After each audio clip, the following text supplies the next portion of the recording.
कहाँ थी तुम अब तक? आज रविवार है, घर में इतना काम पड़ा है और तुम हो कि घर में ही नहीं हो।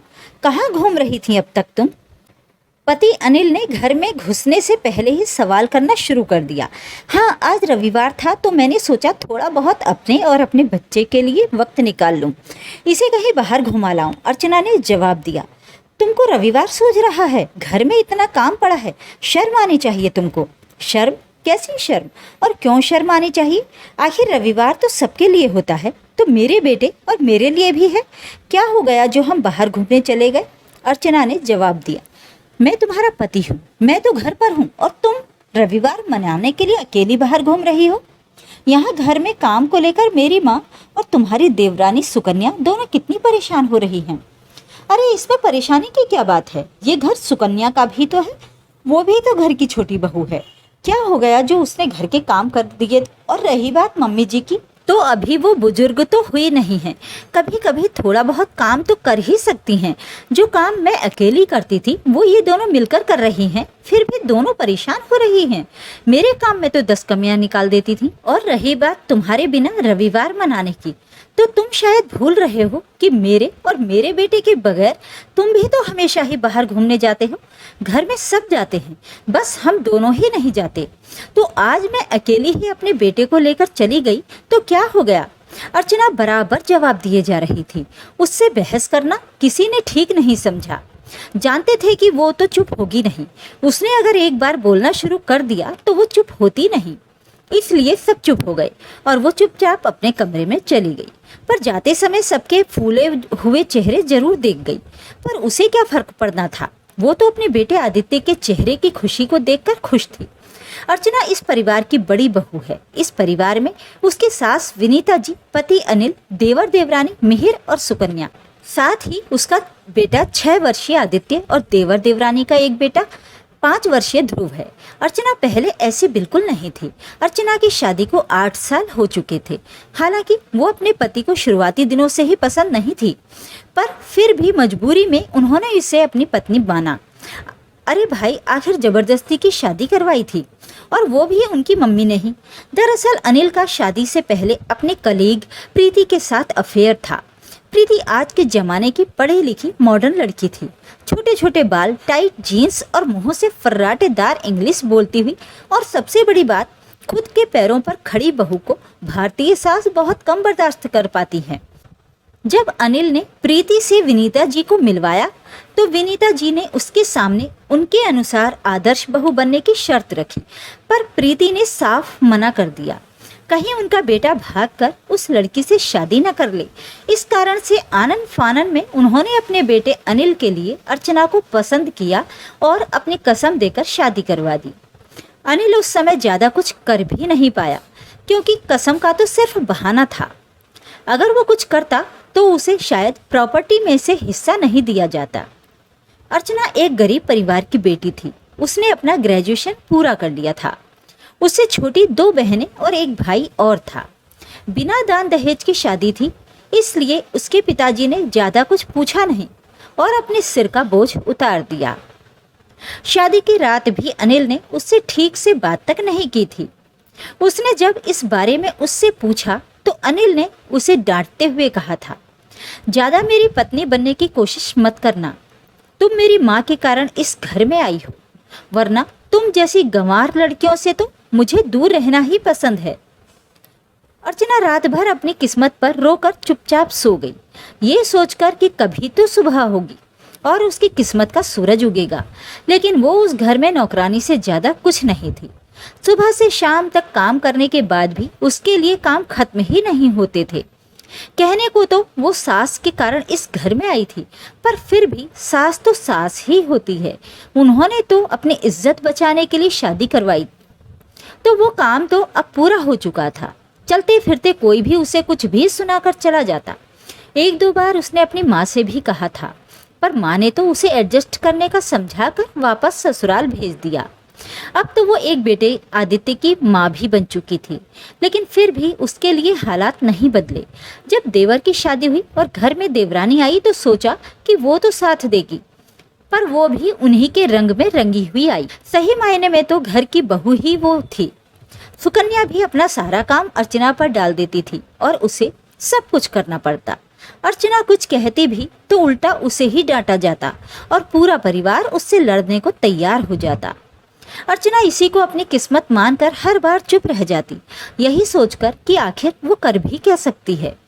आखिर मायके का तो कोई सपोर्ट है नहीं, जाए भी तो आखिर जाए कहाँ। आखिर उसे अपने बेटे के लिए तो जीना ही है। लेकिन उसका चुप रहना भी कई बार गलत साबित हो रहा था। धीरे धीरे उसके बेटे के साथ भी भेदभाव हो रहा था और सबसे बड़ी बात, खुद अनिल को अपने बेटे से भी कोई लगाव नहीं था। जब चाहे वो उसे झिड़क देता था। जब वो पिता होकर ही उसके साथ ऐसा व्यवहार करता तो घर में तो दूसरों की हिम्मत अपने आप ही बढ़ जाती थी। पर फिर भी वो चुपचाप सब कुछ सह रही थी। शायद अर्चना में बदलाव कभी आता भी नहीं। लेकिन अभी पिछले दिनों ध्रुव और आदित्य खेल रहे थे। बच्चे बड़े हो रहे हैं तो जाहिर सी बात है, बहसबाजी तो बच्चों में भी हो ही जाती है।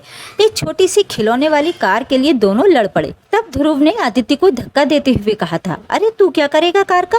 तुम लोग कहाँ जाते हो? मैं भी कार चलाना सीखूंगा और मम्मी को कार में घुमाऊंगा, आदित्य रोते हुए बोला।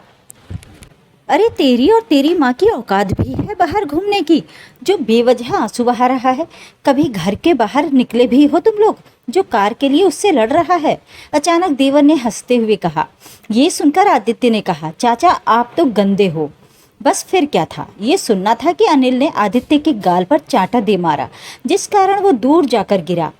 आखिर अर्चना ने ही जाकर आदित्य को उठाया और उसे रोते से चुप कराया। उसे वहां देखकर विनीता जी ने उससे कहा, ऐसे क्या संस्कार दे रही है अपने बच्चे को? एक छोटे से भाई से एक खिलौने के लिए झगड़ा कर रहा है, अपने से बड़ों को जवाब दे रहा है। अरे जैसी खुद है वैसा ही इसे भी बना रही है। मम्मी जी वो सिर्फ अभी 6 साल का है, बच्चा ही है। खेलने की इसकी भी इच्छा होती होगी, खिलौने इसे भी पसंद होंगे। अगर खिलौना नहीं दे सकते तो उसे प्यार से समझाया भी जा सकता है। अर्चना ने जवाब दिया। उसका सिर्फ इतना ही कहना था कि उस पर पूरे घर के लोग गुस्सा हो गए। इसीलिए लाई थी तुझे मैं यहाँ कि तुम मुझे सुनाओ। बहू होकर सास से जुबान लड़ाती है, तुझे शर्म नहीं आती? मैंने तो सोचा था कि गरीब घर की है, कम से कम इसका ही कुछ भला हो जाए, पर ये तो मेरे सिर पर चढ़कर ही तांडव कर रही है। ये सुनकर अनिल अर्चना पर चिल्लाते हुए बोला, तुम्हारी इतनी हिम्मत कि तुम मेरी मम्मी से जुबान लड़ा रही हो? औकात नहीं है तुम्हारी एक कौड़ी की भी उनके सामने बोलने की। एक तो तुम्हें घर में रहने की जगह दे रखी है, ऊपर से हमें ही सुना रही हो। घर से निकाल देंगे ना तब अक्ल आएगी, जब दर दर की ठोकरें खाने को मिलेंगी। मेरी औकात की बात को छोड़ो, पहले औकात नहीं है तुम्हारी मुझे घर से निकाल देने की। जबरदस्ती नहीं घुसी थी तुम्हारे घर में आकर, जो जब चाहे जैसा चाहे सुना देगा। अगर निकालना चाहते तो बिल्कुल निकाल दो, लेकिन याद रखना उसकी भी कीमत लेकर जाऊंगी मैं। तू कमा कर रख के गई थी क्या यहाँ? एक फूटी कौड़ी नहीं मिलेगी तुझे यहाँ से, अनिल ने कहा। तुम नहीं दोगे तो कानून दिलाएगा। तुम क्या सोचते हो मैं चुप रहूंगी? बस अब मेरी बर्दाश्त करने की हद खत्म हो चुकी है। पूरी कीमत वसूल करूंगी तुम लोगों से। तुम्हारी इज्जत के नाम पर तुमने मुझे बर्बाद किया है ना, हर चीज का पैसा वसूल करूंगी, ये बात याद रखना। एक बहू चुप रह सकती है, लेकिन एक माँ कभी चुप नहीं रहेगी। अब तो बात मेरे बच्चे के हक की है, उसके लिए पूरी दुनिया से लड़ जाऊंगी। पहली बार अर्चना ने जवाब दिया था, पर अब किसी की हिम्मत नहीं थी उससे लड़ने की, क्योंकि उन्हें पता चल चुका था कि उसकी जुबान में भी ताकत तो बहुत है। अब कभी किस्मत बदलेगी, उसने इसका इंतजार करना छोड़ दिया है। अपनी किस्मत खुद बनानी पड़ती है। अर्चना ने उस दिन पहली बार सिर्फ अपने लिए नहीं, अपने बेटे के भविष्य के लिए आवाज उठाई थी। वो जानती थी कि अब सिर्फ बहस करने से कुछ नहीं होगा, उसे कानूनी रास्ता अपनाना होगा। सबसे पहले खुद एक स्कूल में प्री प्राइमरी के टीचर की नौकरी ज्वाइन कर ली, जिससे कम से कम अपने खर्चों के लिए अनिल के सामने हाथ नहीं फैलाना पड़ता। घर का काम भी उतना ही करती जितना उससे हो पाता। बाकी कोई चिल्लाता रहे उसे उससे कोई मतलब नहीं।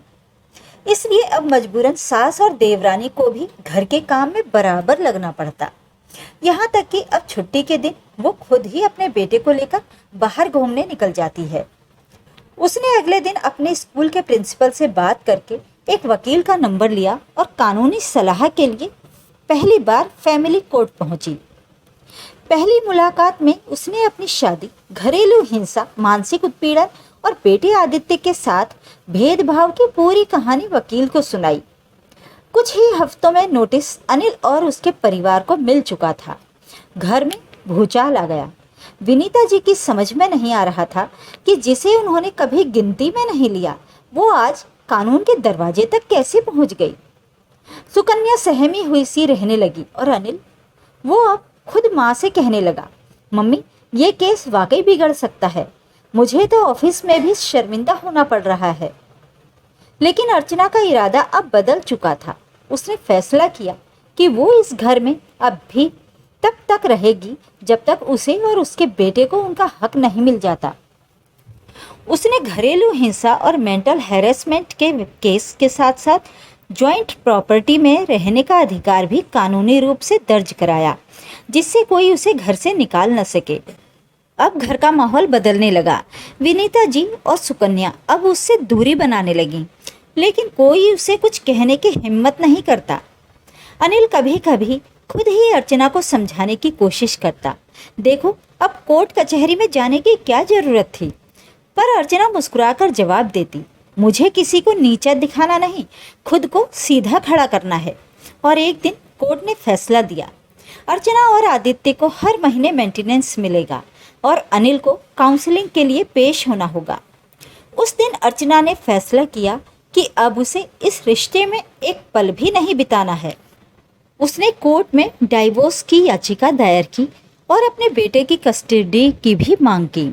अनिल ने विरोध किया, लेकिन कोर्ट के सामने कोई ठोस आधार नहीं था। कई महीनों की लड़ाई के बाद कोर्ट ने अर्चना को डाइवोर्स और बेटे की पूरी कस्टडी दे दी। अब अर्चना ने ससुराल का घर छोड़ दिया, लेकिन बिना झुके, बिना टूटे वो अपने बेटे आदित्य के साथ एक छोटे से किराए के मकान में रहने लगी। लेकिन अब वो अर्चना नहीं थी जो कभी सब सहती थी। वो अब एक माँ थी जो हर हाल में अपने बच्चे के लिए जीना चाहती थी।